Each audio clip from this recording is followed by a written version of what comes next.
Alors, c'est encore moi, Jocelyn Brossat, professeur d'histoire-géographie, révision module 2, territoire protégé en géographie de secondaire 1. Alors, on va voir dans la capsule vidéo qui suit, là, qui est en train de se faire finalement, mais qui va suivre tantôt à l'écran.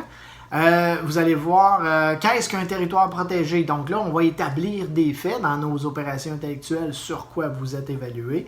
Donc, qu'est-ce qu'un territoire protégé? Les caractéristiques d'un territoire protégé. On va aussi voir les différences entre les différents parcs.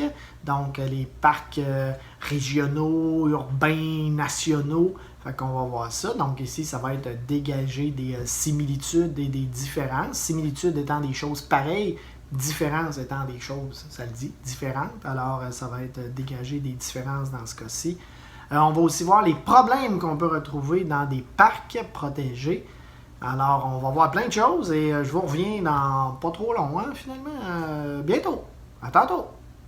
OK, donc, sans plus tarder, allons-y.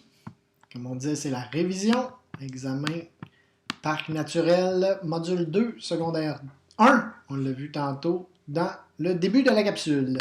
Qu'est-ce qu'un territoire protégé? Ça nous prend la définition, comme à chaque fois. Module 1, on demandait qu'est-ce qu'un territoire. Module 2, donc c'est qu'est-ce qu'un territoire protégé. Éventuellement, on va voir le territoire à risque, ça va être qu'est-ce qu'un territoire à risque. On va voir le territoire patrimoine, qu'est-ce que territoire patrimonial. C'est tout le temps pareil. Vous devez toujours connaître la définition. La définition est donc à deux endroits. Je vous le montre dans le document que vous avez ici. Vous voyez, si on s'en vient ici comme ça, là, vous voyez, on nous parle du premier parc créé aux États-Unis, le parc Yellowstone. Ils nous dit c'est où. Pas besoin d'apprendre ça, là, c'est de la culture générale. Vous en allez ici à qu'est-ce qu'un territoire protégé? Vaste espace que les autorités ont décidé d'aménager et de réglementer pour le protéger de la dégradation. Dégradation, ça veut dire briser, détruire. T'sais, la définition, elle est là. Déjà un point de fait. On revient. Les caractéristiques. Ah, excusez, j'ai dit on revient, mais il y a une autre définition, là, un autre endroit. Regardez bien ça. Je vais vous montrer ça pour plus de renseignements. Ici, vous voyez, même affaire, qu'est-ce qu'un territoire protégé? Ça peut aussi être ça. Un espace, un endroit, des limites, avec des limites dans le but de conserver ou de protéger la faune et la flore. Fait que c'est pas tout à fait pareil, mais ça peut être dans vos mots aussi. Là. C'est ça qui est le fun. Quand on demande une définition, la définition, c'est dans vos mots à vous. Fait qu'il y a deux définitions. Et vous pouvez créer la vôtre en autant que ça ressemble à ce qui est écrit là ou à ce qui est écrit ici. Allons-y avec le deuxième point. On a ça ici, les caractéristiques d'un territoire protégé. Fait que là, on vient de parler de la faune, les animaux, la flore, les végétaux. Si on s'en vient ici comme ça, les caractéristiques d'un territoire protégé, on a ça, bougez pas, je suis pas à la bonne place. On a ça ici comme ça. Ça, comme ça. Quelles sont les caractéristiques? Donc, c'est une organisation qui va être mise en place pour maintenir l'équilibre entre la protection de la faune, donc les animaux comme on dit, et la flore, ainsi que les gens qui vont visiter cet endroit. Il faut absolument qu'on ait dans la définition, dans la réponse, il faut qu'on ait les trois éléments. Là. Okay? Territoire protégé pour faune et flore, et faciliter la visite des gens, mais en même temps, ne pas perturber la faune et la flore. On continue. C'est pas là que je voulais aller. On s'en vient ici. Beaucoup de changements, hein? On dirait que je ne suis pas préparé. Comme ça. Différence entre les parcs. Il y a plusieurs types de parcs, donc parc national, régional, urbain. On a aussi les réserves écologiques. On s'en va voir ça immédiatement. Dans votre document, vous avez ça ici, réserve écologique. Espace, hein, on n'écrit jamais une ville, c'est un espace ou un endroit où on veut protéger un écosystème rare. Donc, les réserves écologiques ne sont jamais habitées, mais il y a des activités éducatives, observation des oiseaux, des scientifiques. Vous voyez ici la passerelle, le petit endroit où on peut se reposer. Il y a des affiches avec des explications. Deuxième, parcs régionaux urbains, espaces qui sont souvent habités, mais on va mélanger les activités de la ville à la nature, comme à l'île Saint-Quentin. À Trois-Rivières, ici, la plage est là, on s'en vient ici. Là-bas, un peu plus loin, c'est le pont de l'autoroute. Ici, c'est le pont du centre-ville vers le Cap de la Madeleine. On s'en vient ici. Il y a une passerelle ici aussi. Donc, il y a plein d'activités. Et les parcs nationaux, l'exemple que je vous ai donné, c'est le parc national de la Mauricie. Donc, on va protéger la nature et on va mettre des aménagements, donc des constructions ou des installations récréatifs. C'est les aménagements là, qui sont récréatifs, sinon c'est constructions ou installations récréatives, là, mais c'est les aménagements récréatifs. Et on a des sentiers de randonnée pédestre, canots, kayaks, tours d'observation pour le paysage. C'est les trois parcs importants, pas les trois parcs, mais les trois types de parcs. On a ça ici aussi, si on vient comme ça, regardez, on l'a ici. Vous voyez, réserve écologique, parcs régionaux et parc national. Donc, vous pouvez peser sur pause à chaque fois pour lire la définition dans le but de sauver du temps. Là, vous voyez, c'est très détaillé, très clair, comme ça, comme ça. Voilà, on s'en vient. Révision. On arrive, les problèmes présents dans les parcs. Il faut toujours faire attention parce que vous avez des problèmes dans les parcs. S'il y a trop d'autos, trop de visiteurs, à un moment donné, ben, qu'est-ce qui va arriver? La faune, les animaux vont s'enfuir, la flore peut être abîmée aussi. Et là, ça nous amène immédiatement à l'autre. Il y a comme une suite ici. Donc, ce qui détériore les activités qui détériorent les parcs, ben, c'est souvent de la pollution. Et là, écrivez-moi pas juste pollution, c'est pas bon, là. Pollution, c'est quoi? C'est on laisse traîner les déchets, on prend des bouteilles de plastique à usage unique. Après ça, ça peut être aussi pour la flore, s'il y a des sentiers, puis on quitte les sentiers. Des fois, on va s'arracher une branche d'arbre. Fait que ça, c'est toutes des activités qui détériorent. S'il y a des animaux, même chose, il faut faire attention. Si on passe notre temps à crier et à parler fort, les animaux vont s'en aller. Okay? Puis bien sûr, vu que c'est protégé, donc ça nous amène ici, vu que c'est protégé, bien là, c'est sûr qu'on n'aura pas des coupes d'arbres pour faire des foyers, ben pas des foyers, mais pour faire des feux de foyer ou des feux de camp. C'est vraiment important. Il n'y aura pas de chasse, il n'y aura pas de pêche, sinon, ben ça détériore les parcs parce qu'on veut les garder naturels et protégés. C'est tout relié ensemble, ça. Alors, on continue sur les parcs protégés, territoires protégés, parcs naturels, si vous aimez mieux. On va voir maintenant le parc de Banff, un parc très important au Canada, dans l'ouest, en Alberta. Donc, forcément, on va se situer dans l'espace.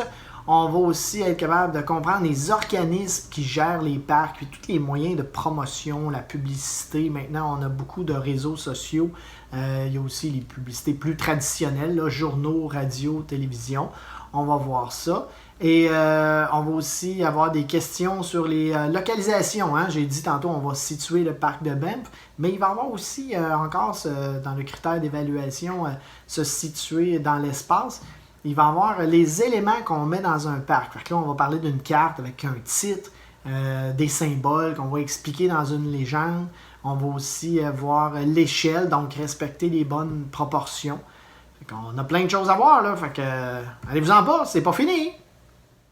OK, on continue. On a parlé de deux parcs, le parc de Banff en Alberta et le parc des îles Galapagos en Équateur. Vous allez être évalué seulement sur le parc de Banff en Alberta, comme j'ai dit tantôt, au Canada. Alors, on a ça ici. Regardez ça, la belle carte, parce que ben, les 2 points vont ensemble en passant, là, situer les éléments du parc là, sur une carte, là, comme ça. Là. Ici, là, vous allez voir, on va faire ça rapidement. Là. Parce que ça, ici, ça ressemble beaucoup à ça, là, comme ça. OK. Bougez pas, on s'en vient ici, comme ça. Voilà. Alors, on dit que le parc est situé à Banff. Pour comparer, on a Trois-Rivières ici, Banff qui est là, qui est en Alberta ici, comme ça. OK? Fait que quand je disais que les 2 points allaient ensemble, vous voyez ici, oups, c'est pas là que je voulais aller.